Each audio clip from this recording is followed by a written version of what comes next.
A cor vinda do espaço. A oeste de Arkham, as colinas se elevam indômitas, e há vales com florestas profundas que nenhum machado jamais cortou. Há barrancos escuros e estreitos, nos quais as árvores desciam de modo fantástico e onde os riachos finos escoavam sem nunca receber o brilho do sol.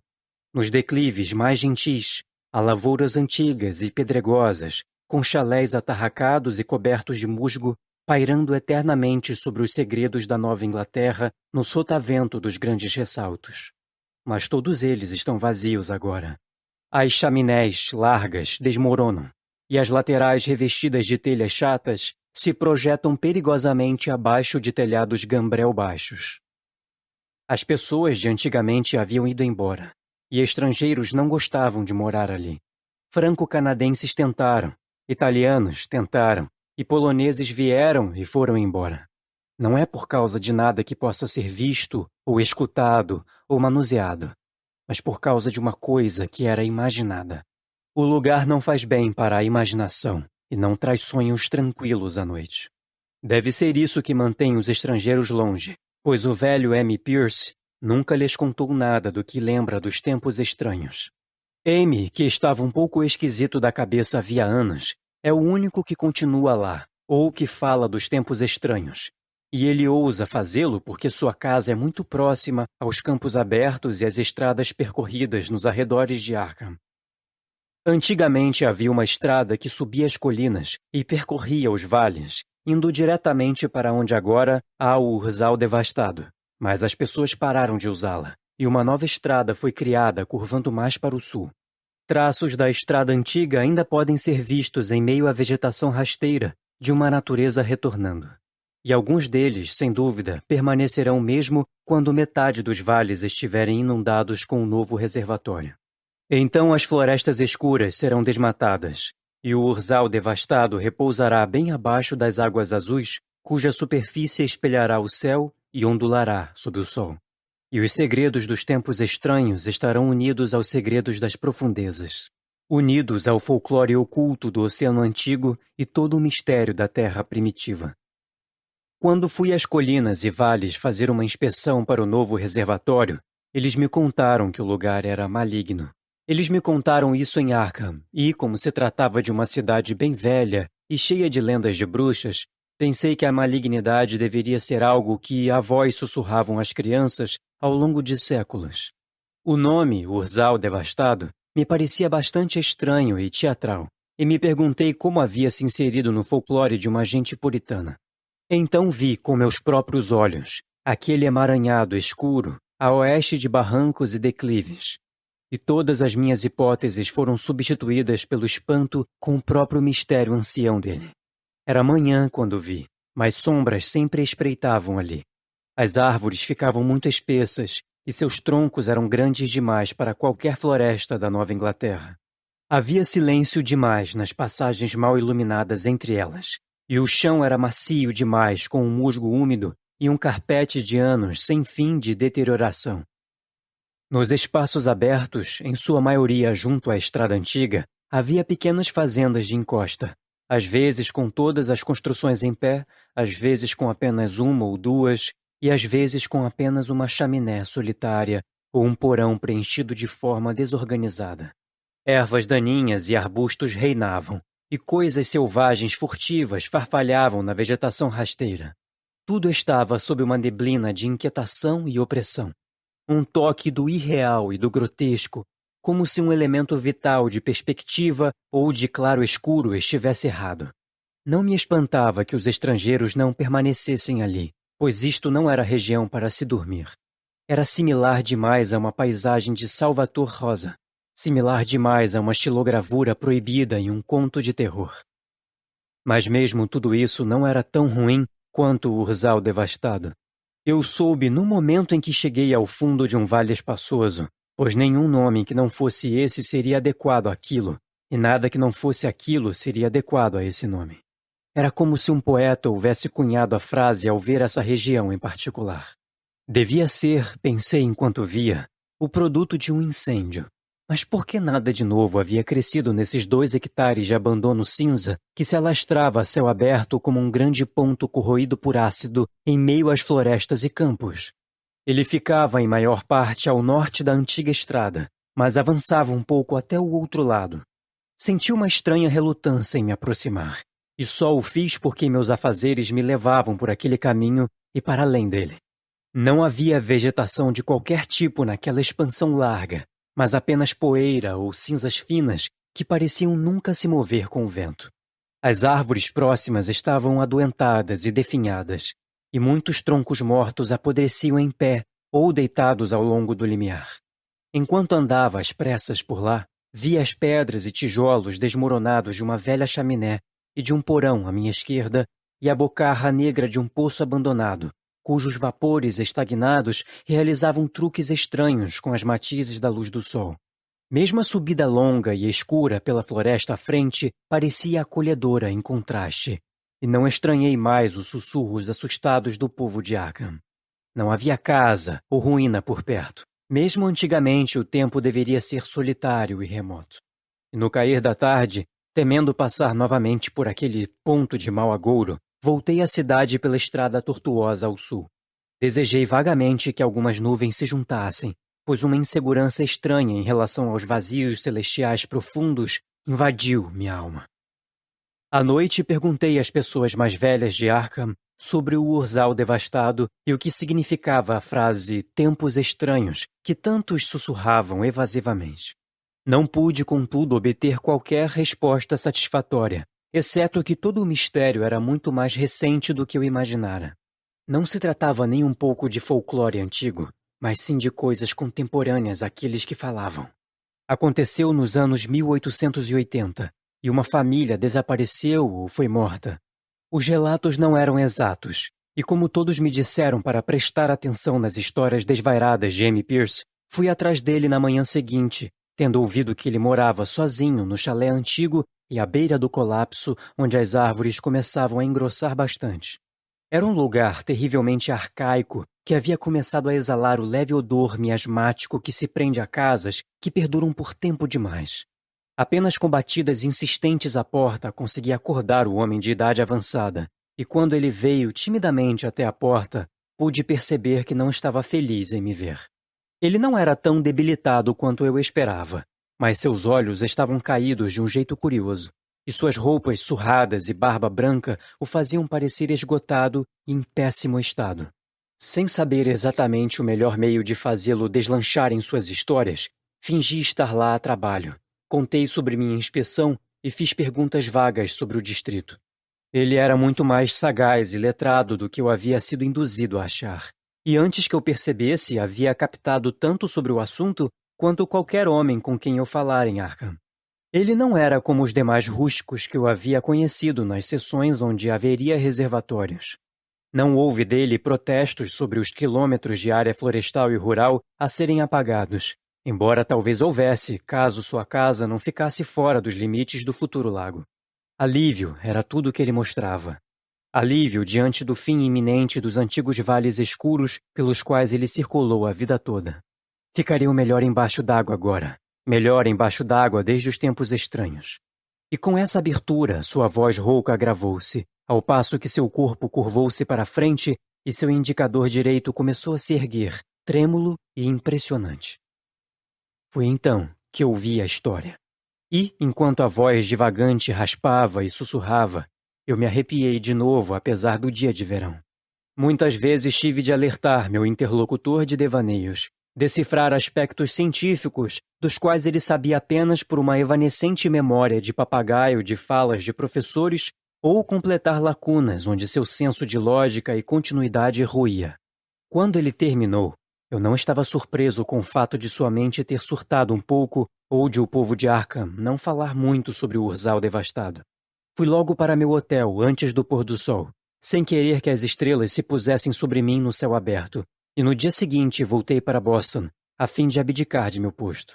Não seria capaz de ir de novo para aquele caos turvo de encostas e florestas antigas, ou de encarar novamente o Urzal devastado cinza, onde o poço negro e fundo se escancarava ao lado de pedras e tijolos caídos. O reservatório agora seria construído em breve, e todos esses segredos anciões ficariam para sempre guardados sob as profundezas aquáticas. No entanto, mesmo assim, não acho que gostaria de visitar a região à noite. Pelo menos não quando as estrelas sinistras estiverem à vista. E nenhum valor me faria beber a nova água da cidade de Arkham. Tudo começou, dissera o velho M, com um meteorito. Antes disso, não havia absolutamente nenhuma lenda absurda desde a caça às bruxas. E mesmo nessa época, as florestas a oeste não eram tão temidas quanto as pequenas ilhas no rio Miskatonic, onde o diabo era rodeado por adoradores ao lado de um altar de pedra curioso, mais antigo do que os índios. Não eram florestas assombradas, e seu anoitecer nunca foi terrível até os tempos estranhos. Então veio aquela nuvem branca a pino, aquela série de explosões no ar, e aquele pilar de fumaça do vale bem dentro da floresta. À noite, toda a cidade de Arkham havia ouvido falar da grande rocha que caíra do céu e se alojara no chão ao lado do poço na casa de Nahum Gardner. E aquela era a casa que se manteve onde viria a ser o Urzal devastado. A casa branca e bem cuidada de Nahum Gardner, em meio a seus jardins e pomares férteis. Nahum foi à cidade contar às pessoas sobre a rocha e passou na casa de Amy Pierce no caminho. Amy tinha 40 anos na época e todas as coisas insólitas se fixaram com firmeza em sua mente. Ele e sua esposa foram com os 3 professores da Universidade Miskatonic, que vieram às pressas na manhã seguinte em busca de ver o visitante estranho do espaço sideral desconhecido, e se perguntou por que Nahum dissera que era tão grande no dia anterior. Havia diminuído, Nahum alegou enquanto apontava para o grande monte marrom sobre a terra rasgada e grama chamuscada perto da cegonha de poço em seu jardim da frente.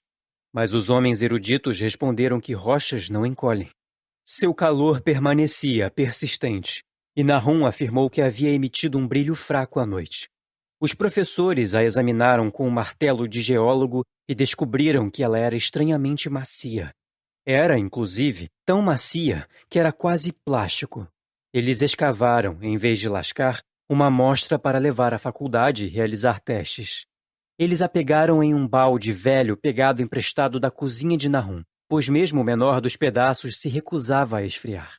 Na viagem de volta, eles pararam na casa de Amy para descansar, e pareceram pensativos quando a Sra. Pierce observou que o fragmento estava encolhendo e queimando o fundo do balde. De fato não era grande, mas talvez tivessem recolhido menos do que haviam pensado. No dia seguinte, tudo isso foi em junho de 1882, os professores marcharam novamente para casa com bastante ânimo. Ao passarem em Amy, contaram a ele sobre as coisas insólitas que a amostra fizera e como desaparecera por completo quando a colocaram em um becker de vidro. O becker também sumiu, e os homens eruditos falaram da afinidade da rocha estranha por silício.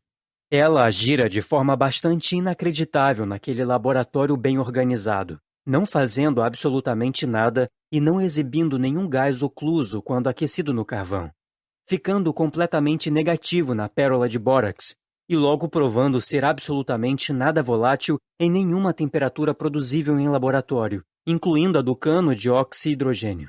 Em uma bigorna, parecia ser altamente maleável, e no escuro sua luminosidade era bastante visível. Recusando-se com teimosia a esfriar, ela logo deixou a faculdade em um verdadeiro furor. E, quando foi esquentada à frente do espectrômetro e exibiu faixas brilhantes, diferentes de qualquer cor conhecida no espectro normal, houve muitas conversas ofegantes sobre novos elementos, propriedades óticas bizarras e outras coisas que homens de ciência intrigados costumam verbalizar diante do desconhecido. Quente como estava, eles a testaram em um cadinho com todos os reagentes adequados. Água não fez nada. Com ácido clorídrico, a mesma coisa. O ácido nítrico e até mesmo a água régia apenas chiaram e respingaram diante de sua invulnerabilidade tórrida. Amy tinha dificuldade em lembrar todas essas coisas, mas reconheceu alguns solventes quando os mencionei na ordem de uso convencional. Houve amônia e soda cáustica, álcool e éter, o nauseante de sulfeto de carbono e uma dúzia de outros. Mas, embora o peso ficasse cada vez menor conforme o tempo passava e o fragmento parecesse esfriar um pouco, Não houve diferença nos solventes para mostrar que eles haviam atacado minimamente a substância. Porém, era um metal, sem sombra de dúvida. Era magnético para começar, e após sua imersão em solventes ácidos, parecia haver traços fracos de estruturas de Widmanstätten encontradas em ferro meteórico. Quando o esfriamento atingiu ponto considerável, o teste prosseguiu em vidro, e foi em um becker de vidro que eles deixaram todas as lascas feitas do fragmento original durante o trabalho. Na manhã seguinte, tanto as lascas como o becker haviam sumido sem deixar rastros, e apenas um ponto chamuscado marcava o lugar na prateleira de vidro onde eles estavam. Tudo isso os professores contaram a Amy enquanto ele ficava parado à porta, e mais uma vez foi com eles observar o mensageiro rochoso vindo das estrelas, embora dessa vez a esposa não o tivesse acompanhado. A pedra, a essa altura, definitivamente havia encolhido, e até mesmo os professores sóbrios não podiam duvidar da verdade do que viam. Ao redor da massa marrom minguante próxima ao poço havia um espaço vazio, exceto onde a terra havia afundado. E ao passo que tinha pelo menos 2 metros de diâmetro no dia anterior, agora havia no máximo 1,5 metros. Ainda estava quente, e os acadêmicos estudaram sua superfície curiosamente enquanto recolhiam outro pedaço maior com martelo e cinzel. Eles entalharam fundo dessa vez, e ao retirar a massa menor, viram que o núcleo da coisa não era exatamente homogêneo. Eles haviam descoberto o que parecia ser a lateral de um grande glóbulo colorido incorporado à substância. A cor, que lembrava algumas das faixas no espectro estranho do meteoro, era quase impossível de descrever, e era apenas por analogia que eles sequer eram capazes de denominá-la como cor. Sua textura era lustrosa, e ao dar leves batidas nela, ela dava promessas de ser tanto frágil como oca. Um dos professores deu uma martelada calculada e ela estourou com um som nervoso. Nada foi emitido, e todo o rastro da coisa sumiu com o golpe. Ela deixou um espaço vazio esférico de cerca de 7 centímetros de diâmetro, e todos acharam provável que outras seriam descobertas conforme a substância cada vez menor se desfizesse. Conjecturas não eram de muita valia. Então, após uma tentativa fracassada de encontrar glóbulos adicionais com perfurações, os pesquisadores foram deixados outra vez com sua nova amostra, que se provou, contudo, tão desconcertante no laboratório quanto sua predecessora. Além de ser quase plástica, ter calor, magnetismo e leve luminosidade, esfriar ligeiramente em ácidos potentes, possuir espectro desconhecido, desfazer-se no ar e atacar compostos de silício, resultando em destruição mútua, ela não apresentava nenhuma característica identificável que fosse, de modo que, ao fim dos testes, os cientistas da faculdade foram forçados a reconhecer que não podiam determinar o que era. Não era nada desta terra, mas um pedaço do grande exterior, sendo assim dotado de propriedades exteriores e obediente a leis exteriores. Naquela noite houve uma tempestade trovejante, e quando os professores foram até Nahum no dia seguinte, se depararam com uma decepção amarga. A pedra, magnética como era, devia ter alguma propriedade elétrica peculiar, pois havia atraído o relâmpago, como Nahum disse, com uma persistência sem par.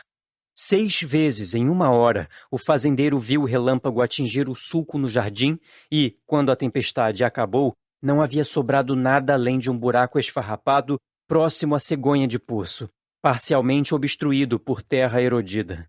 Cavar não havia rendido frutos, e os cientistas verificaram o fato do desaparecimento completo. O fracasso foi total, de modo que não havia nada a fazer além de voltar ao laboratório e testar novamente o fragmento esvanecente embalado cuidadosamente em chumbo. O fragmento durou 1 semana, ao final da qual nada de valor havia sido apreendido.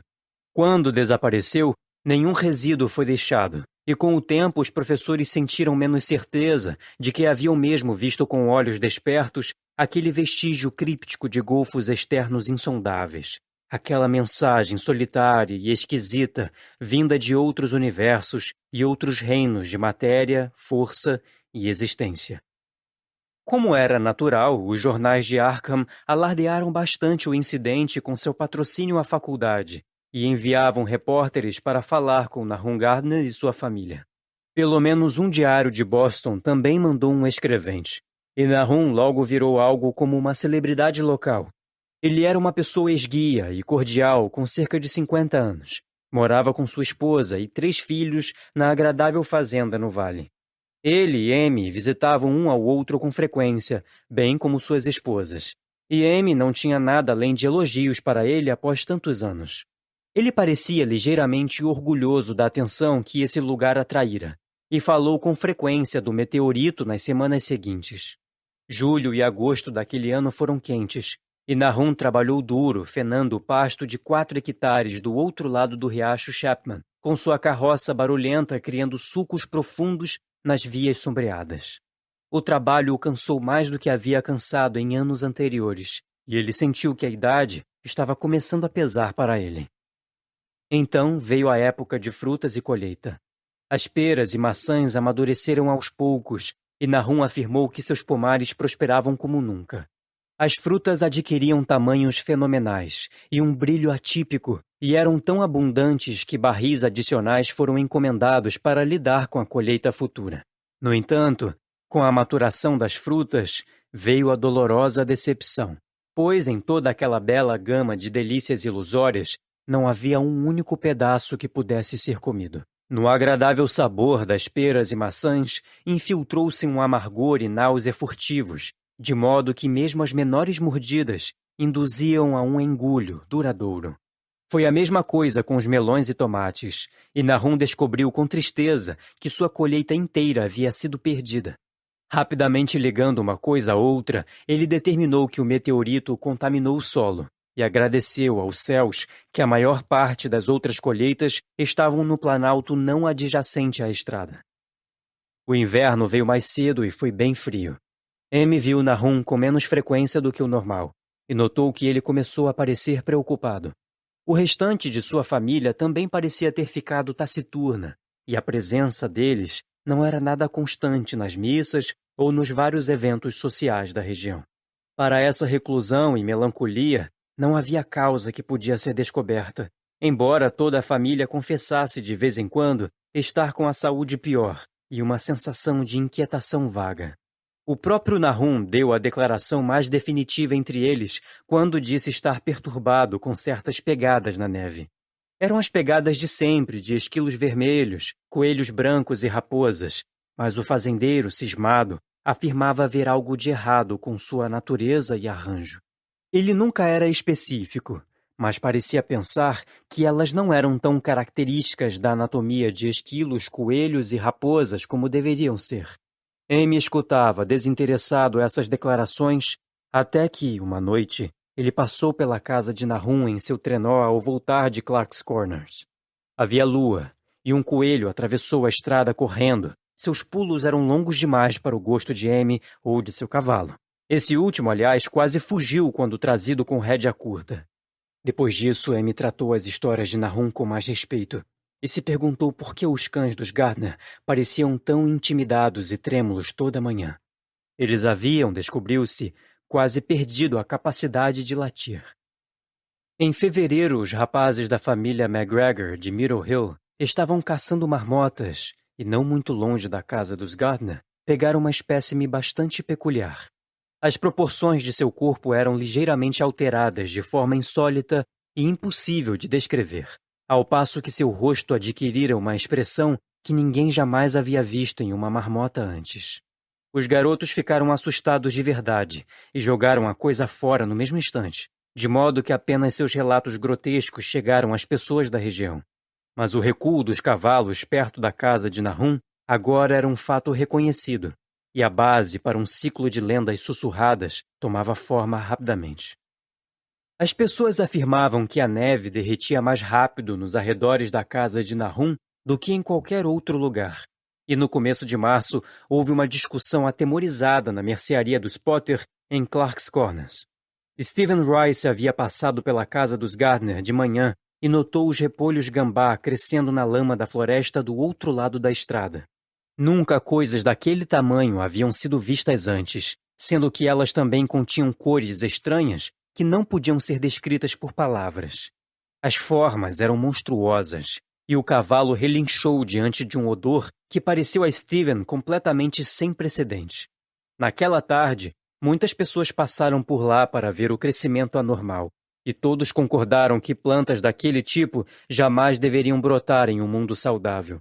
Os frutos ruins do outono anterior eram mencionados livremente, e dizia-se, boca a boca, que havia veneno na terra de Nahum. É claro que era o meteorito, e lembrando o quanto os homens da faculdade acharam a rocha estranha, vários fazendeiros falaram sobre o assunto com eles.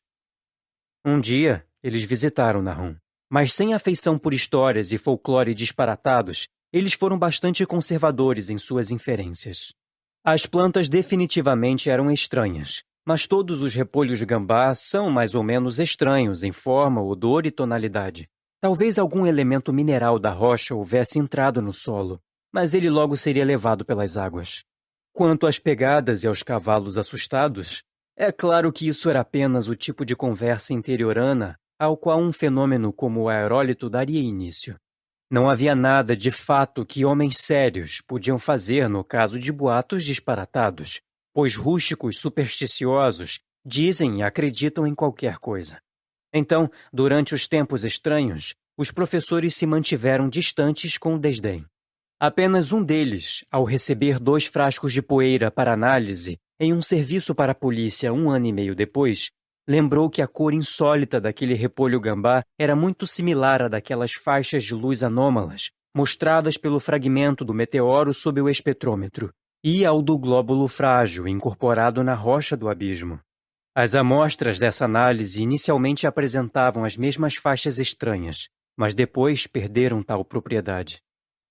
As árvores floresceram prematuramente ao redor da casa de Nahum, e à noite elas balançavam agourentas com o vento. O segundo filho de Nahum, Tadeus, um rapaz de 15 anos, jurou que elas também balançavam quando não havia vento. Mas mesmo os boatos não davam credibilidade a isso. Contudo, era certo que a inquietude estava no ar. A família Gardner inteira adquiriu o hábito de aguçar os ouvidos discretamente, embora não buscassem nenhum som que pudessem nomear conscientemente. Os ouvidos aguçados eram, na verdade, o produto dos momentos nos quais a consciência parecia escapar, em parte.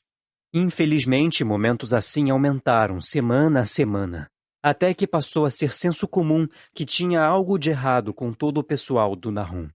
Quando a saxifraga prematura floresceu, tinha outra cor estranha. Não exatamente igual à do repolho gambá, mas com certeza estava associada e era igualmente desconhecida por qualquer um que a visse. Nahum levou algumas flores para Arkham e as mostrou para o editor do Gazette.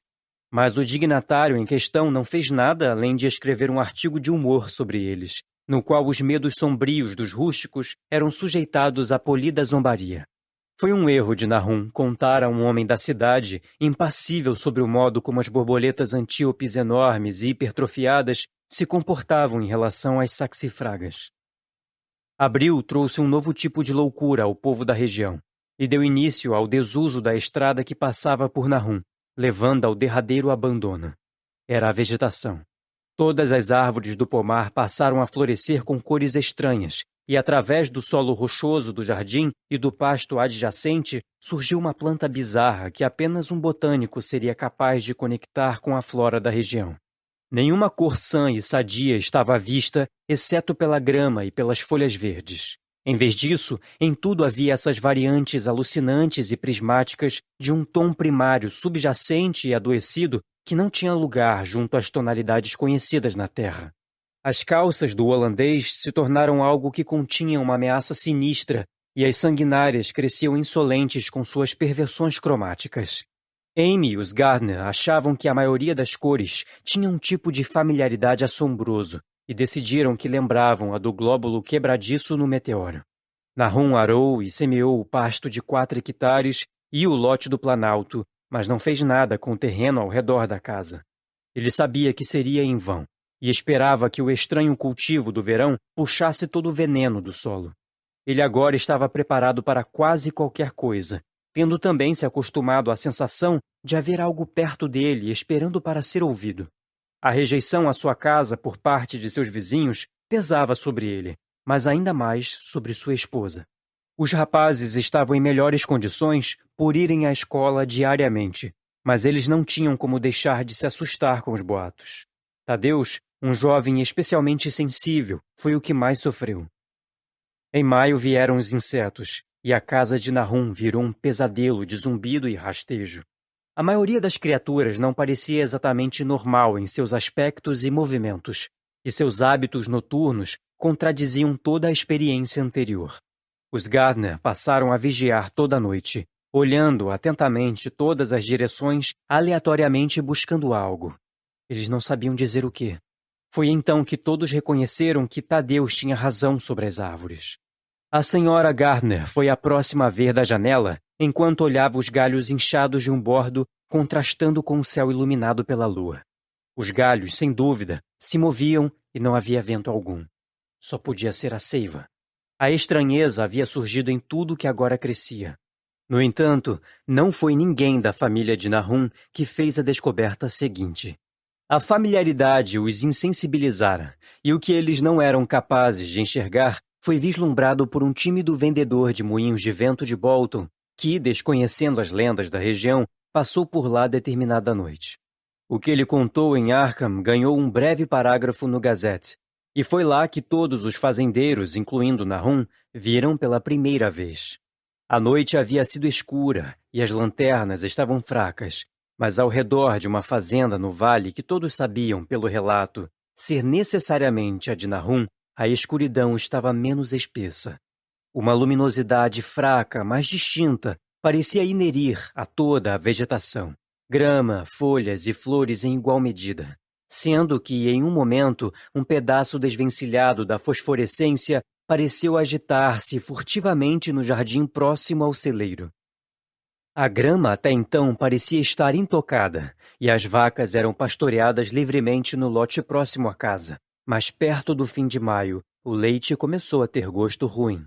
Então Nahum fez as vacas irem ao planalto, e com isso o problema cessou. Não muito depois disso, a mudança na grama e nas folhas começou a ficar evidente aos olhos. Todas as verduras estavam acinzentando e desenvolviam um aspecto quebradiço extremamente único.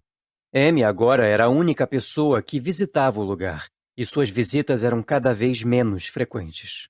Quando a escola encerrou o ano letivo, os Gardner ficaram virtualmente separados do mundo, e às vezes deixavam Amy cuidar de seus afazeres na cidade.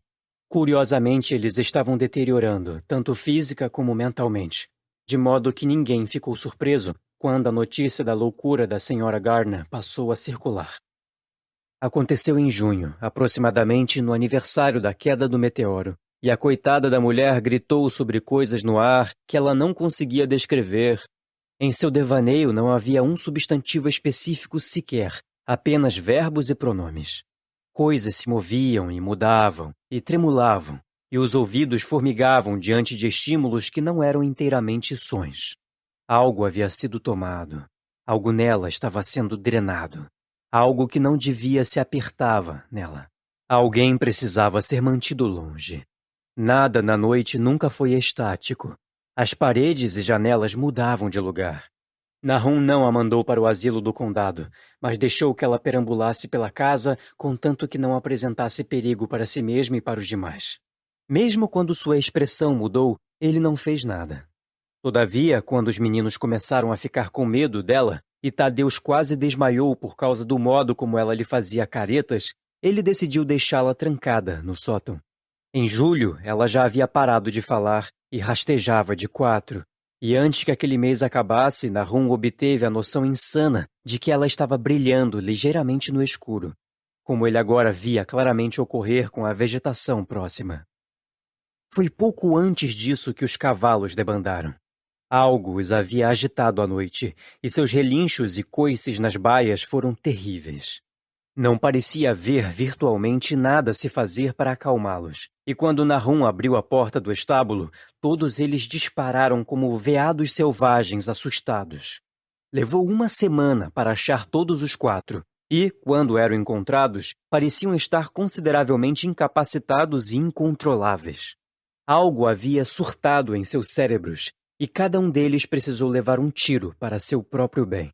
Nahum pegou emprestado com Amy um cavalo para a fenação, mas descobriu que ele não se aproximava do celeiro. Ele recuava, hesitava e relinchava, e no fim ele não pôde fazer nada além de levá-la ao jardim, enquanto homens usavam sua própria força para levar a carroça pesada perto o suficiente do palheiro para facilitar. Tudo isso enquanto a vegetação ficava cinza e quebradiça. Mesmo as flores, cujos tons haviam sido tão estranhos, agora acinzentavam, e os frutos saíam cinza, diminutos e sem gosto. Os ásteres e solidagos floresciam cinza e distorcidos, e as rosas e zinhas e malvarosas no jardim da frente eram coisas de aparência tão blasfema que o filho mais velho de Nahum, Zenas, as cortou. Os insetos estranhamente inchados morreram naquela época. Mesmo as abelhas haviam deixado suas colmeias e ido para as florestas. Em setembro, toda a vegetação já se reduzia rapidamente a um pó acinzentado, e Nahum temia que as árvores morressem antes que o veneno saísse do solo. Sua esposa agora tinha acessos de gritos terríveis, e ele e os filhos estavam em estado constante de tensão nervosa. Eles agora evitavam as pessoas, e quando a escola retomou as atividades, os garotos não foram. Mas foi Amy, em uma das suas raras visitas, que percebeu pela primeira vez que a água do poço não estava mais boa. Tinha um gosto asqueroso que não era exatamente fétido nem exatamente salgado, e Amy aconselhou seu amigo a cavar outro poço em um terreno mais elevado para usar até que o solo ficasse bom novamente. Nahum, porém, ignorou o alerta, pois havia a essa altura ficado calejado em relação a coisas estranhas e desagradáveis. Ele e os filhos continuaram a usar a fonte contaminada, bebendo dela com a mesma indiferença e automaticidade que comiam suas refeições escassas e mal cozinhadas e faziam suas tarefas ingratas e monótonas ao longo dos dias sem sentido.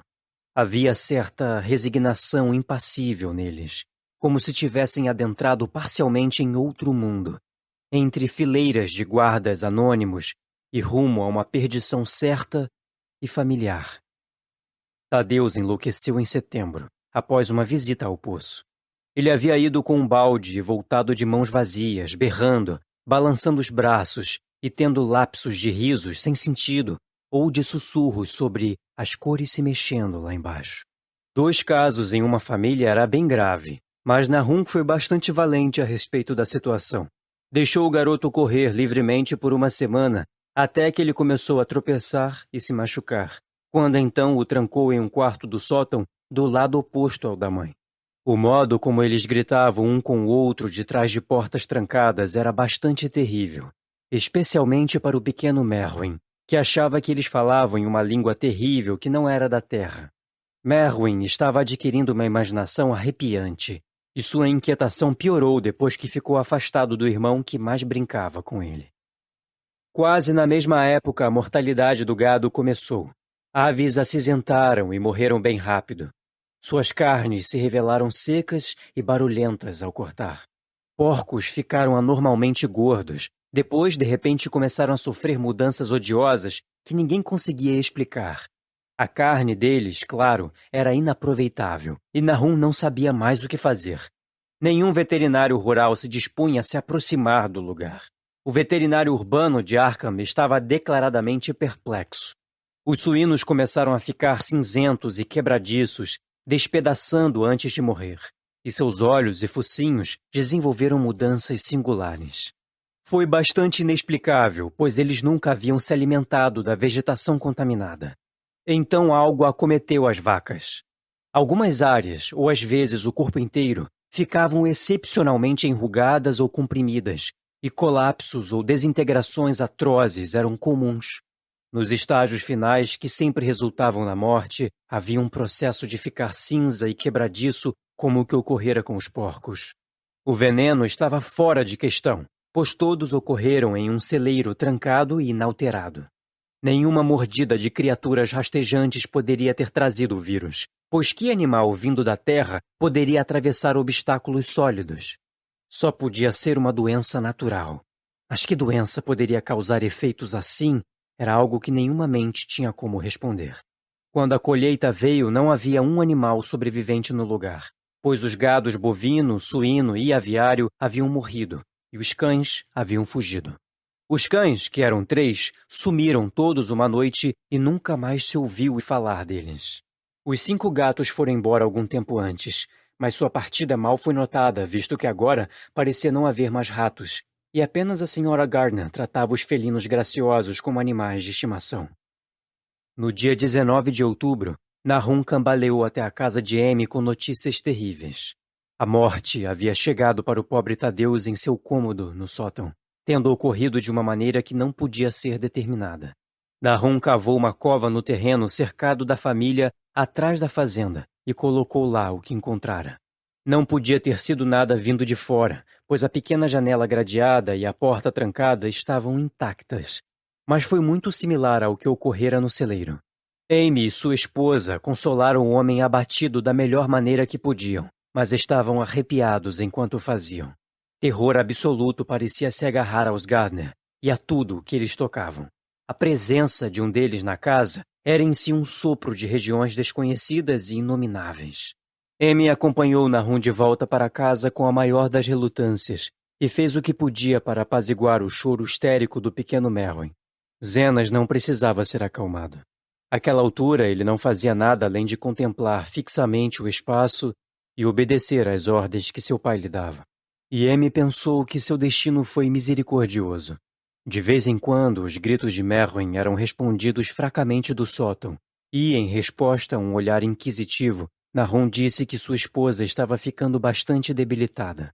Quando a noite se aproximou, Amy conseguiu ir embora, pois nem mesmo a amizade seria capaz de fazê-lo ficar naquele ponto quando o brilho fraco da vegetação começava, e as árvores talvez se mexessem sem o vento, talvez não.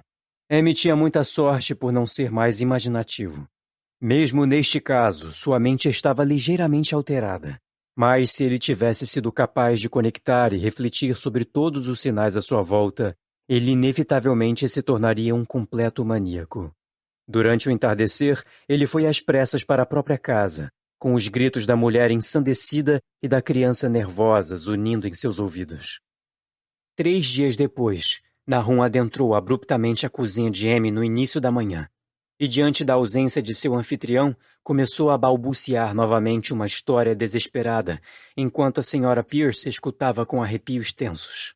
Foi o pequeno Merwin dessa vez. Ele sumira. Havia saído tarde da noite com uma lanterna e um balde para pegar água e nunca voltou. Ele estava em crise havia dias e não sabia do que se tratava. Gritava para tudo. Houve um berro frenético do jardim no momento em questão, mas antes que o pai conseguisse chegar à porta, o garoto havia desaparecido. Não havia brilho na lanterna que ele levara, e da criança em si não havia rastro. Naquele instante, Nahum achou que a lanterna e o balde também haviam sumido, mas quando chegou o amanhecer e o homem havia voltado a passos pesados de sua busca ininterrupta pelas florestas e campos, ele encontrou algumas coisas bastante curiosas próximas ao poço. Havia uma massa de ferro esmagada e aparentemente meio derretida, que certamente era a lanterna. Ao passo que um recipiente entortado e aros de ferro retorcidos ao lado dele, ambos semi-fundidos, sugariam-se resquícios do balde. Isso era tudo. Nahum não tinha mais o que imaginar. A senhora Pierce não era capaz de dizer nada, e Amy, quando chegou em casa e ouviu a história, não tinha nenhuma sugestão. Merwin não estava mais entre eles, e não adiantava avisar as pessoas dos arredores, que agora evitavam os Gardner. Também não adiantava falar ao povo da cidade em Arkham, que ria de tudo. Thad partira, e agora Merwin partira. Algo rastejava, e esperava ser visto e sentido e escutado. Nahum teria o mesmo destino em breve, e queria que Amy cuidasse de sua esposa e de Zenas se eles vivessem mais tempo que ele. Deve ser tudo de algum modo uma sentença, embora ele não pudesse imaginar por quê, visto que ele sempre seguira corretamente os preceitos do Senhor pelo que sabia. Por mais de 2 semanas, Amy não teve sinal de Nahum. E então, preocupado com o que podia ter acontecido, superou seus medos e fez uma visita à casa dos Gardner. Não havia fumaça saindo da grande chaminé, e por um momento o visitante temeu o pior. O aspecto da fazenda como um todo era chocante. Folhas e grama acinzentadas e definhadas no chão, Vinhas caindo em ruínas quebradiças de paredes e telhados, e grandes árvores desfolhadas cujas garras se erguiam para o céu cinza de novembro com uma malevolência calculada que Amy não conseguia deixar de sentir vir de uma mudança sutil na inclinação dos galhos. Mas Nahum estava vivo, afinal. Ele estava enfraquecido e deitado em um sofá na cozinha de teto baixo, mas perfeitamente consciente e capaz de dar ordens simples a Zenas. O cômodo estava terrivelmente frio, e quando Amy tremeu visivelmente, o anfitrião gritou rouco para Zenas pegar mais madeira. Madeira, de fato, era altamente necessária, pois a lareira cavernosa estava apagada e vazia, com nuvem de fuligem soprando com vento frio que descia da chaminé. Naquele momento, Nahum perguntou se a madeira adicional o havia deixado mais confortável. E foi então que Amy viu o que havia acontecido. O último fio finalmente se rompera, e a mente do infeliz fazendeiro ficou isolada de novas mágoas. Questionando cuidadosamente, Amy não conseguia obter nenhuma informação clara sobre o desaparecido Zenas. No poço, ele vive no poço. Era tudo o que o pai turvado dizia. Então a mente do visitante pensou por um instante na esposa enlouquecida, fazendo mudar o rumo do interrogatório. Neb? Ora, aqui está ela. Foi a resposta surpresa do pobre Nahum, e Amy logo viu que precisava procurá-la por conta própria. Deixando o balbuciante inofensivo no sofá, ele pegou as chaves do prego ao lado da porta e subiu as escadas rangentes até o sótão. Estava bem confinado e mal cheiroso lá, e nenhum som podia ser ouvido de nenhuma direção. Das 4 portas à vista, apenas uma estava trancada, e nessa ele tentou várias chaves do chaveiro que havia pegado. A terceira chave se mostrou ser a correta, e depois de alguns movimentos desajeitados, Amy abriu a porta branca e baixa. Estava bem escuro ali dentro, pois a janela era pequena e também semi-obscurecida pelas barras de madeira rudimentares, e Amy não conseguia ver absolutamente nada no chão de tábuas largas. O fedor era insuportável, e antes de avançar mais, ele teve de recuar para outro cômodo e voltar com os pulmões cheios de ar respirável. Quando entrou, de fato, vislumbrou algo escuro no canto, e ao ver com mais clareza, ele gritou a plenos pulmões. Enquanto gritava, pensou que uma nuvem momentânea havia eclipsado a janela, e, um segundo depois, ele se sentiu como se perpassado por uma corrente de vapor detestável. Cores estranhas dançaram diante de seus olhos, e se não estivesse entorpecido por um horror presente, ele teria pensado no glóbulo de meteoro que o martelo de geólogo havia estilhaçado e na vegetação mórbida que brotou na primavera. No momento, ele só pensava na monstruosidade blasfema que o confrontou e que tão claramente partilhava dos destinos inomináveis do jovem Tadeus e do gado. Mas o que era terrível neste horror é que ele lenta e perceptivelmente se movia como se continuasse a desmoronar. Amy não adicionou detalhes à cena, mas a forma no canto não reaparece em sua história como um objeto em movimento. Há coisas que não podem ser mencionadas. E o que é feito por humanidade comum, às vezes é visto de forma cruel pela lei. Deduzi que nenhuma coisa em movimento foi deixada no cômodo do sótão, e que deixar qualquer coisa capaz de movimentar-se ali dentro seria um feito tão monstruoso que amaldiçoaria o responsável com tormento eterno. Qualquer um que não fosse um fazendeiro impassível teria desmaiado ou enlouquecido. Mas Amy saiu consciente daquele vão de porta abaixo e trancou o segredo maldito atrás dele. Agora precisava lidar com Nahum. Ele precisava ser alimentado e tratado, além de conduzido a algum lugar onde se pudesse cuidar dele. Começando sua descida pelas escadas escuras, Amy ouviu uma batida abaixo de si. Ele até achou que um grito havia sido repentinamente sufocado e se lembrou nervosamente do vapor úmido que o perpassou no apavorante cômodo acima. A que presença havia seu grito e entrada dado início? Detido por um medo vago, ele ouviu mais sons abaixo. Sem dúvida, algo pesado era arrastado, e havia um barulho pegajoso do mais detestável, como uma espécie diabólica e suja de sucção. Com um senso associativo induzido a níveis febris, ele pensou inconsequentemente no que havia visto lá em cima. Por Deus! Que mundo onírico, sobrenatural era esse com o qual ele havia se deparado? Ele não ousava avançar nem recuar, ficando ali, tremendo, na curva negra da escadaria fechada.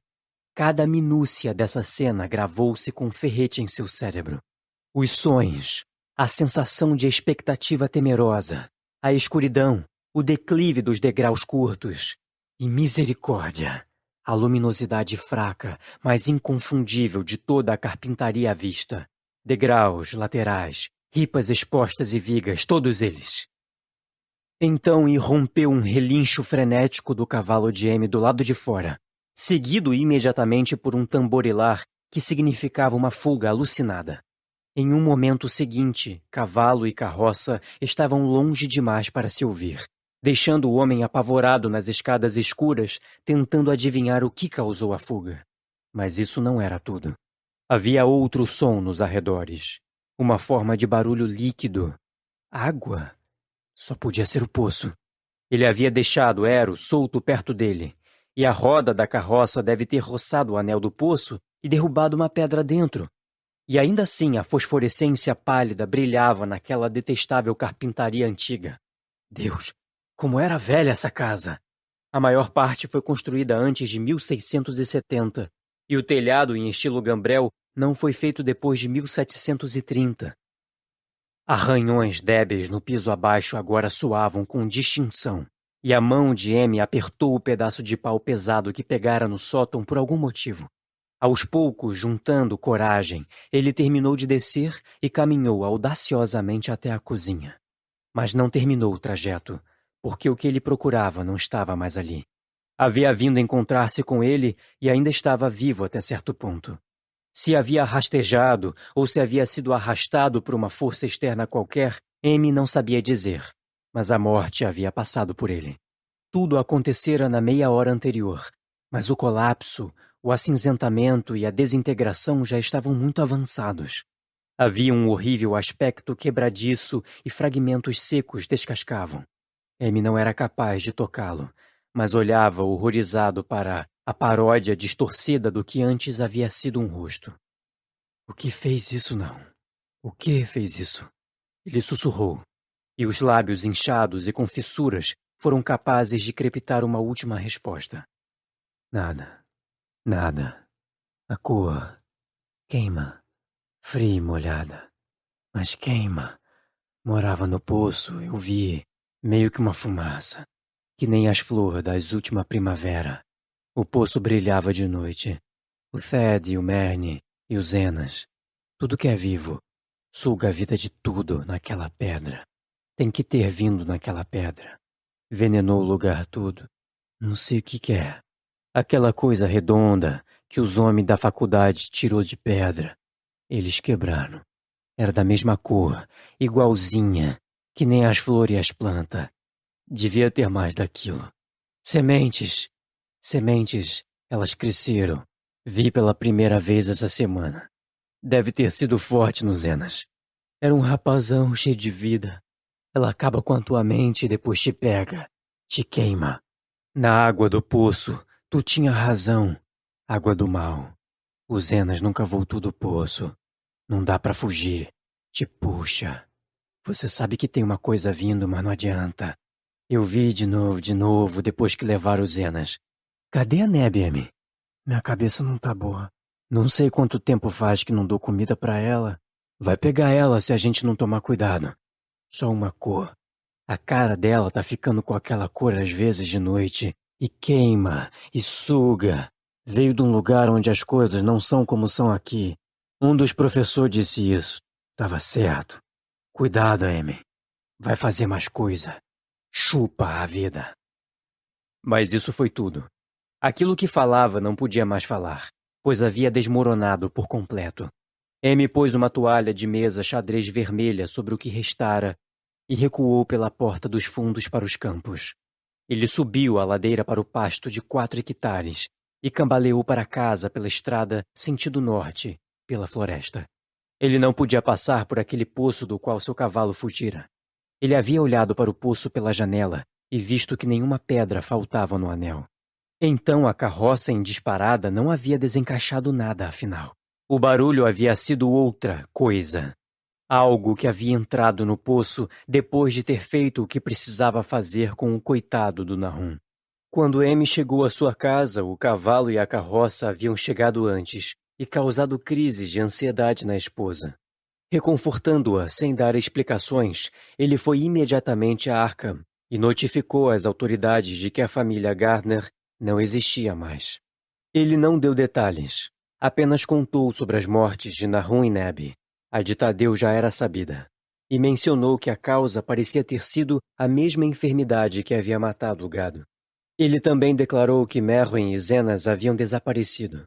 Houve um interrogatório considerável na delegacia, e no fim, Amy foi convencido a levar 3 policiais para a fazenda dos Gardner, acompanhados do investigador de óbitos, do médico legista e do veterinário que havia tratado os animais doentes. Ele foi contra a própria vontade, pois a tarde avançava e ele temia o cair da noite naquele lugar maldito. Mas era um pouco reconfortante ter tantas pessoas consigo. Os 6 homens viajaram numa carruagem de 2 fileiras, seguindo a carroça de Amy, e chegaram à casa de campo peixeada aproximadamente às 4 horas. Por mais que os policiais estivessem acostumados a experiências tenebrosas, nenhum ficou impassível diante do que viram no sótão e abaixo da toalha de mesa no andar de baixo. O aspecto todo da fazenda, com sua desolação cinza, já era ruim o bastante, mas aqueles 2 objetos desmoronados extrapolavam todos os limites. Ninguém conseguia olhar para eles por muito tempo, e mesmo o médico legista admitiu que não havia muito o que examinar. Amostras podiam ser analisadas, claro, então ele se ocupou em recolhê-las. E, a propósito, um desenrolar enigmático ocorreu no laboratório da faculdade, para o qual os 2 frascos foram enfim levados. Sob o espectrômetro, ambas as amostras apresentaram um espectro desconhecido, no qual muitas das faixas surpreendentes eram exatamente iguais àquelas que o estranho meteoro exibira no ano anterior. A propriedade de emissão desse espectro sumiu dentro de um mês, e a poeira, depois disso, consistia majoritariamente em carbonatos e fosfatos alcalinos. Amy não teria contado aos homens sobre o poço se achasse que eles pretendiam fazer algo naquele mesmo momento. O pôr do sol se aproximava e ele ansiava ficar longe dali. Mas não conseguiu evitar olhar nervosamente para o anel de pedras perto ao amplo gramado.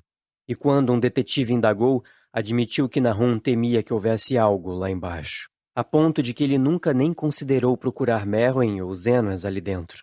Depois disso, nada estaria resolvido, a não ser que eles esvaziassem e explorassem o poço imediatamente.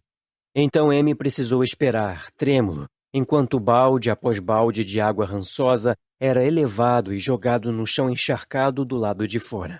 Os homens cheiravam com nojo o fluido, e quando chegaram ao último, tamparam o nariz para evitar o fedor que revelavam.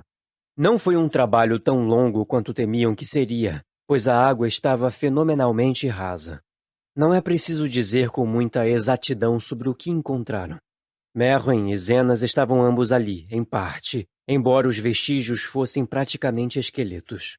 Também havia um veado pequeno e um cão grande num estado similar, e uma série de ossos de animais menores. O lodo e a gosma no fundo pareciam inexplicavelmente porosos e borbulhantes, e um homem que desceu com apoios de mão e uma vara longa descobriu que conseguia afundar a haste de madeira a qualquer profundidade na lama do chão sem encontrar qualquer obstrução sólida. O crepúsculo havia chegado. Lanternas foram trazidas de dentro da casa. Então, quando se percebeu que mais nada podia ser obtido do poço, todos foram para dentro da casa e se reuniram na antiga sala de estar, enquanto a luz intermitente de uma meia-lua espectral se projetava na desolação cinzenta do lado de fora. Os homens estavam sinceramente perplexos com todo o caso, e não conseguiam achar qualquer elemento comum para conectar as estranhas condições dos vegetais, a doença desconhecida do gado e dos humanos e as mortes não explicadas de Merwin e Zenas no poço contaminado. Eles tinham ouvido a conversa interiorana comum, é verdade, mas não podiam acreditar que qualquer coisa que ia contra as leis da natureza tivesse ocorrido. Sem dúvida, o meteoro envenenara o solo. Mas as doenças das pessoas e animais que não tinham comido nada cultivado naquele solo eram uma questão à parte. Seria a água do poço? Muito possivelmente. Talvez fosse uma boa ideia analisá-la. Mas que loucura peculiar poderia ter feito ambos os rapazes pularem para dentro do poço? Suas ações eram tão similares, e os fragmentos mostraram que ambos haviam sofrido da morte cinza e quebradiça. Por que era tudo tão cinza e quebradiço? Foi o investigador de óbitos, sentado próximo a uma janela com vista para o jardim, que notou primeiro o brilho ao redor do poço. A noite havia caído por completo, e os terrenos aberrantes pareciam emitir um brilho fraco que não vinha dos raios irregulares do luar. Esse novo brilho tinha algo definido e distinto, e parecia emergir do abismo negro como um raio de holofote suavizado, criando reflexões foscas nas pequenas poças no chão onde a água havia sido despejada. Tinha uma cor bastante insólita, e enquanto os homens se apinharam perto da janela, Amy sobressaltou-se com violência, pois aquele feixe estranho de miasma horripilante era, para ele, de uma tonalidade que não era estranha. Ele havia visto aquela cor antes, e tinha medo de pensar no que poderia significar. Ele a viu no glóbulo quebradiço e asqueroso. Dentro do aerólito havia 2 verões. Viu-a na vegetação insana da primavera, e pensou tê-la visto por um instante naquela mesma manhã, contra a pequena janela gradeada daquele terrível cômodo no sótão, onde coisas inomináveis aconteceram. Lampejou naquela ocasião por um segundo, e uma corrente úmida e odiosa de vapor passou por ele. E em seguida, Nahum foi consumido por algo daquela cor. Ele mesmo lhe contara isso no fim. Dissera que era o glóbulo e as plantas. Depois disso, ocorrera a fuga no jardim e o barulho no poço. E agora aquele poço expelia na noite um feixe pálido e insidioso do mesmo matiz demoníaco. É um mérito à atenção da mente de M o fato de que ele raciocinava mesmo em um momento tenso sobre uma questão que era científica em sua essência. Ele não conseguia deixar de contemplar a obtenção de uma mesma impressão a partir de um vapor vislumbrado do dia contra uma abertura de janela no céu do amanhecer e de uma exalação noturna, vista como névoa fosforescente contrastando com uma paisagem negra e arrasada. Não era certo, ia contra a natureza, e ele pensou naquelas terríveis últimas palavras de seu amigo abatido. Veio de um lugar onde as coisas não são como são aqui. Um dos professores disse isso. Todos os 3 cavalos do lado de fora, presos a um par de brotos murchos à beira da estrada, começaram a relinchar e a bater as patas freneticamente. O condutor da carruagem disparou até a porta para fazer algo, mas Amy colocou uma mão trêmula sobre seu ombro. Não vai lá não, sussurrou. Tem mais nisso aí do que a gente sabe. O Nahum disse que tinha uma coisa que vivia no poço e que ela suga a vida do você. Disse que devia de ser uma coisa que cresceu de uma bola redonda, que nenhuma que nós viu na pedra do meteoro que caiu em junho faz 1 ano. Suga e queima, ele disse. E é só uma nuvem da mesma cor que aquela luz ali, que mal dá para ver, não dá para dizer qual é. O Nahum achava que ela se alimentava de tudo que é vivo e que o tempo todo ela fica mais forte. Ele disse que viu semana passada. Tem que ser uma coisa lá de longe no céu, que nem os homens da faculdade ano passado disseram que o meteoro era. O jeito que é feito e o jeito que funciona não é que nem nenhum jeito desse mundo de Deus. É de uma coisa do além. Então os homens se detiveram indecisos, enquanto a luz do poço ficava cada vez mais forte, e os cavalos amarrados batiam as patas e relinchavam com um frenesi cada vez maior. Era um momento genuinamente horrível, com terror na casa antiga e amaldiçoada em si. 4 conjuntos monstruosos de fragmentos, 2 da casa e 2 do poço, no lenheiro atrás deles. E aquele buraco de iridescência desconhecida e profana das profundezas lodosas à frente. M havia contido o condutor por impulso, esquecendo como ele ficou ileso depois do raspão úmido daquele vapor colorido no sótão. Mas talvez tenha sido melhor ele ter agido como agiu. Ninguém jamais saberá o que havia ali fora naquela noite. E embora a blasfêmia do além não houvesse até então ferido nenhum homem cuja mente não estivesse enfraquecida, não dá para saber o que poderia ter feito naquele momento derradeiro, e com essa força aparentemente ampliada e indícios especiais de intenção logo se apresentariam sob o céu seminublado e iluminado pelo luar. De uma vez só, todos os detetives à janela, arquejaram de maneira curta e acentuada. Os demais olharam para ele e rapidamente seguiram seu olhar para cima, para o ponto no qual sua perambulação ociosa havia repentinamente parado. Palavras não eram necessárias. O que havia sido contestado nos rumores interioranos era agora incontestável, e é por causa da coisa que todo homem daquele grupo concordou em sussurrar posteriormente que nunca se fala dos tempos estranhos em Arkham. É necessário prefaciar que não havia vento àquela hora da noite. Um vento surgiu não muito depois, mas não havia absolutamente nenhum naquele momento. Mesmo as pontas secas do erísimo sobrevivente, que estava cinzento e adoentado, e a franja do teto da carruagem de 2 fileiras estavam imóveis. E, apesar disso, em meio àquela quietude tensa e ímpia, os ramos altos e nus de todas as árvores no jardim se moviam. Elas se contorciam mórbida e espasmodicamente, arranhando com as garras num desvario convulsivo e epilético as nuvens sob o luar, roçando impotentemente o ar nocivo, como se sacudidas por uma ligação alienígena e incorpórea a horrores subterrâneos, se retorcendo e se debatendo abaixo das raízes negras. Nenhum homem respirou por vários segundos.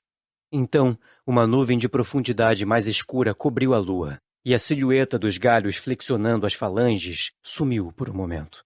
Em resposta a isso, houve um grito generalizado, abafado com o espanto, mas robusto e quase idêntico em todas as gargantas. Porque o terror não sumira junto com as silhuetas, e em um instante amedrontador de escuridão mais densa, os espectadores viram, irrequietos na altura das copas de árvores, milhares de pontinhos de luminosidade fraca e sacrílega, na ponta de cada galho como o fogo de Sant Elmo, ou as chamas que caíram sobre as cabeças dos apóstolos no Pentecostes. Era uma constelação monstruosa de luz sobrenatural, como um enxame de vagalumes de barriga cheia alimentados por cadáveres dançando uma sarabanda infernal sobre um pântano maldito, e sua cor era a mesma daquela intrusão anônima que M passara a reconhecer e temer. Tudo isso enquanto o feixe de fosforescência do poço brilhava mais e mais, trazendo às mentes dos homens apinhados uma sensação de desgraça e anormalidade que ultrapassava qualquer imagem que suas mentes conscientes poderiam formar. Não estava mais brilhando, estava escorrendo. E conforme o fluxo sem forma de cor indeterminável saía do poço, parecia seguir diretamente para o céu. O veterinário estremeceu e foi até a porta da frente para colocar a tábua pesada adicional na frente dela. M não tremeu menos, e na falta de voz controlável, teve de dar puxões e apontar quando quis chamar a atenção para a crescente luminosidade das árvores. Os relinchos e pisadas dos cavalos se tornaram totalmente aterrorizantes, mas nenhuma alma naquele grupo dentro da casa antiga se aventuraria para fora por nenhuma recompensa terrena. Com os momentos, o brilho das árvores aumentou, ao passo que seus galhos inquietos pareciam se retorcer mais e mais no sentido vertical. A madeira da cegonha de poço agora brilhava, e nesse momento, um policial apontou, mudo, para alguns depósitos de ferramenta e colmeias próximos à parede de pedra a oeste. Eles começaram a brilhar também, embora os veículos amarrados dos visitantes parecessem até então livres do efeito. Houve em seguida uma comoção e galopes descontrolados na estrada. E assim que M apagou a lâmpada para enxergarem melhor, eles se deram conta de que a parelha equina frenética quebrara o broto e fugira com a carruagem de 2 fileiras. O choque serviu para soltar várias línguas, levando a uma troca de sussurros constrangidos. "Se espalha por todas as formas orgânicas que ficaram aqui", murmurou o médico legista. Ninguém respondeu, mas o homem que havia entrado no poço sugeriu que sua vara tivesse mexido algo intangível. "Foi horrível", ele acrescentou. "Não tinha fundo nenhum, só lodo e bolhas e a sensação de algo à espreita lá embaixo." O cavalo de M ainda pisoteava e soltava gritos ensurdecedores na estrada do lado de fora, e quase sufocou a voz fraca e modulada do dono enquanto esse resmungava suas reflexões disformes. "Veio daquela rocha, cresceu lá embaixo, pegou tudo que é vivo, se alimentou deles, da mente, do corpo. O Thed e o Merne, o Zenas e a Neb, o Nahum foi o último. Eles tudo bebeu a água, ficou forte neles. Veio do além, onde as coisas não são como são aqui. Agora tá indo para casa. A essa altura, conforme a coluna de cor desconhecida ardia mais forte e começava a tecer sugestões de modo fantástico que cada espectador posteriormente descreveria de forma díspar, veio do pobre Ero amarrado um som que nenhum homem antes disso ou desde então ouviu vindo de um cavalo. Cada pessoa naquela sala de estar de teto baixo tampou os ouvidos, e M deu as costas para a janela com horror e náusea. Palavras não eram capazes de descrever. Quando M olhou de novo, o animal infeliz estava deitado de forma amontoada e inerte sobre o chão iluminado pela lua, e em meio às hastes lascadas da carroça. Esse era o fim de Ero na história até que o enterrassem no dia seguinte. Naquele momento, não havia tempo para lamentar sua morte, pois quase no mesmo instante um detetive chamou a atenção para algo terrível na própria sala que os continha. Agora, sem a luz da lâmpada, ficava claro que uma fraca fosforescência começou a se espalhar por toda a casa. Ela brilhava no piso de tábuas largas e no fragmento de tapete esfarrapado, e nos pinazos das janelas de vidros pequenos. Ela ia para cima e para baixo pelas colunas de canto expostas, cintilava pela estante e pelo apoio de lareira e infectava as portas e os móveis. A cada minuto eles haviam se intensificar e por fim ficou bem evidente que os seres vivos e sadios tinham de sair daquela casa. Emily lhes mostrou a porta dos fundos e o caminho pelos campos até o pasto de 4 hectares. Eles andaram e cambalearam como em um sonho, e não ousaram olhar para trás até que estivessem bem longe no plano elevado. Eles eram gratos pela passagem, pois não poderiam ter ido embora pela frente, perto daquele poço. Já era ruim o bastante passar pelo celeiro e pelos depósitos de ferramentas brilhantes e aquelas árvores reluzentes do pomar, com contornos retorcidos e diabólicos. Mas graças aos céus, as piores distorções que os ramos faziam estavam no alto. A lua ficou atrás de algumas nuvens bem negras, enquanto eles cruzavam a ponte rústica sobre Chapman's Brook, e tatearam o caminho cegados dali até a pradaria aberta. Quando olharam novamente para o vale e para a casa dos Gardner à distância dentro dele, tiveram uma vista medonha. Toda a fazenda brilhava com a mistura de cores hedionda e desconhecida. Árvores, construções e até mesmo a grama e a vegetação rasteira que não haviam mudado para o letal estado cinza e quebradiço. Os galhos estavam todos entortados em direção ao céu, com chamas horríveis nas pontas, e gotas tremeluzentes do mesmo fogo monstruoso rastejavam pelos cumes da casa, do celeiro e dos depósitos de ferramentas. Era uma cena saída de uma visão de Fuseli, e sobre todo o resto reinava aquele motim de luminosidade amorfa, aquele arco-íris alienígena e desmedido de veneno críptico do poço, ebulindo, tateando, dobrando-se, estendendo-se, cintilando, contorcendo-se e borbulhando malignamente com seu cromatismo cósmico e irreconhecível. Então, sem aviso, a coisa hedionda disparou verticalmente em direção ao céu como um foguete ou meteoro, sem deixar rastros e desaparecendo em um buraco nas nuvens circular e curiosamente regular antes que qualquer homem pudesse ofegar ou gritar. Nenhuma testemunha jamais será capaz de esquecer aquela cena. E M encarou chocado as estrelas da constelação de Cisne, com Deneb brilhando acima das demais, onde a cor desconhecida diluíra-se na Via Láctea. Mas seu olhar foi logo trazido à terra no momento seguinte pela crepitação no vale. Era apenas isso. Apenas madeira rompendo-se e crepitando. Não uma explosão como muitos outros no grupo alegavam. No entanto, o resultado foi o mesmo, pois em um instante febril e caleidoscópico, irrompeu daquela fazenda amaldiçoada e condenada um cataclismo eruptivo e brilhoso de faíscas e conteúdos sobrenaturais, turvando o olhar dos que viam e mandando para o ápice um bombardeio e enxurrada de fragmentos tão fantásticos e coloridos que urgia nosso universo a renegá-los. Atravessando os vapores que rapidamente voltavam a se fechar, eles seguiram a morbidez que sumira, e no segundo seguinte, Eles também haviam sumido. Atrás e abaixo deles havia apenas uma escuridão para a qual os homens não ousavam retornar. E, rodeando-a, havia um vento crescente que parecia vir de rajadas negras e gélidas do espaço interestelar. Ele gritava e uivava, açoitando os campos e as florestas distorcidas em um frenesi cósmico insano, até que o grupo, trêmulo, logo concluiu que não era de nenhuma serventia esperar que a lua mostrasse o que restara da casa de Nahum lá embaixo. Perplexos demais até para cogitar teorias, os 7 homens caminhavam a passos árduos até Arkham pela estrada norte. Amy estava pior do que os companheiros e implorou que o deixassem dentro da própria cozinha em vez de seguir diretamente para a cidade.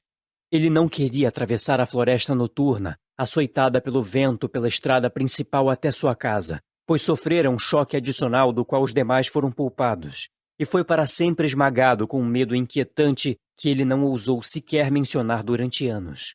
Enquanto as outras testemunhas naquela colina tempestuosa mantiveram seus rostos impassíveis na direção da estrada, Amy olhou para trás por um instante, para o vale sombrio de desolação que até pouco antes abrigava seu amigo malfadado. E, daquele ponto atormentado e distante, viu algo subir fracamente, em seguida afundando de novo para o lugar de onde o grande horror disforme disparara às alturas. Era apenas uma cor, mas não uma cor de nossa terra ou céu. E como Amy reconheceu aquela cor e soube que essa última fraca remanescência ainda habitava o fundo daquele poço, sua mente nunca ficou completamente normal desde então. Amy nunca voltaria àquele lugar. Já se passou meio século desde que o horror ocorrera, mas ele nunca mais esteve lá, e ficará contente quando o novo reservatório o apagar. Também devo ficar contente, pois não gostei do modo como a luz do sol mudava de cor ao redor da boca daquele poço abandonado pelo qual passei. Espero que a água tenha sempre bastante profundidade. Mas mesmo nesse caso, jamais beberei dela. Não acho que visitarei o condado de Arkham no futuro. 3 dos homens que estiveram com Amy voltaram na manhã seguinte para ver as ruínas sob a luz do dia, mas não havia ruínas de fato.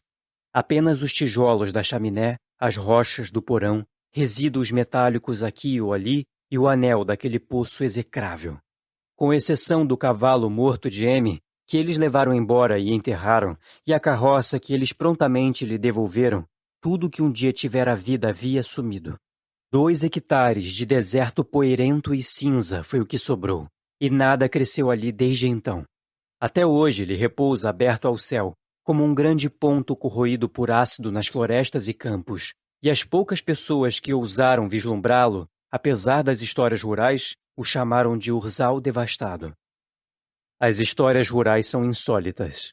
Talvez ficassem ainda mais insólitas se gente da cidade e químicos de faculdades se interessassem em analisar a água daquele poço em desuso, ou a poeira cinza que nenhum vento parece dispersar.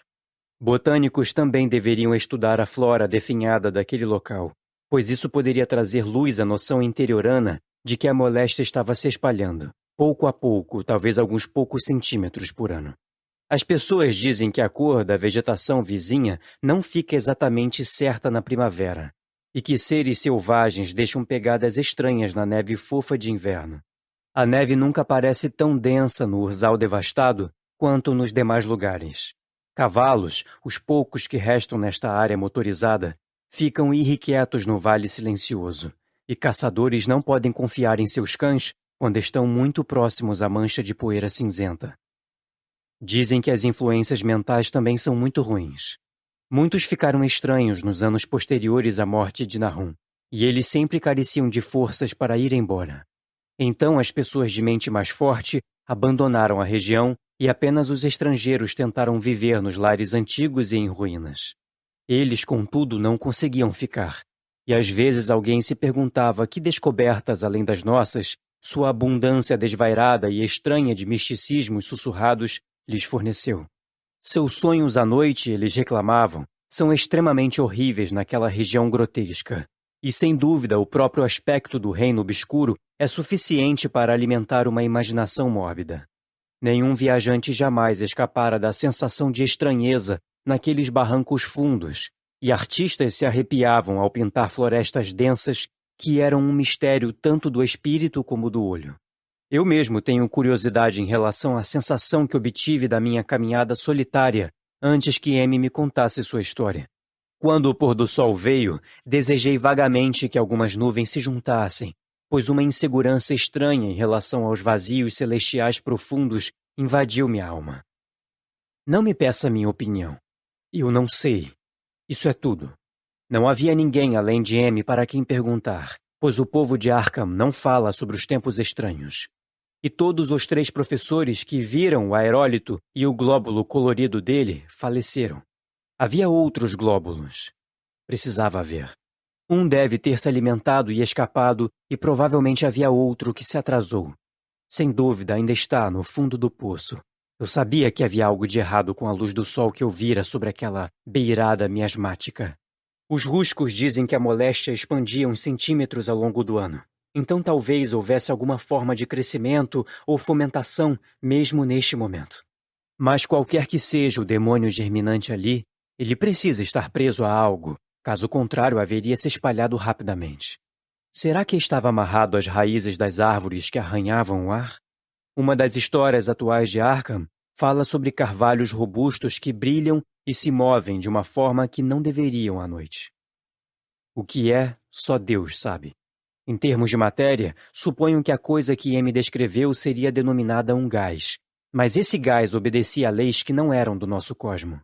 Não era o fruto de mundos e sóis como os que brilham nos telescópios e placas fotográficas de nossos observatórios. Não era um sopro do espaço cujo movimento e dimensões nossos astrônomos mediam ou consideravam amplos demais para medir. Era apenas uma cor vinda do espaço. Um mensageiro aterrorizante de reinos disformes de infinitude que vai além de toda a natureza como a conhecemos. De reinos cuja mera existência estonteia o cérebro e nos estarrece com os golfos negros e extracósmicos que abrem diante de nossos olhos desvairados.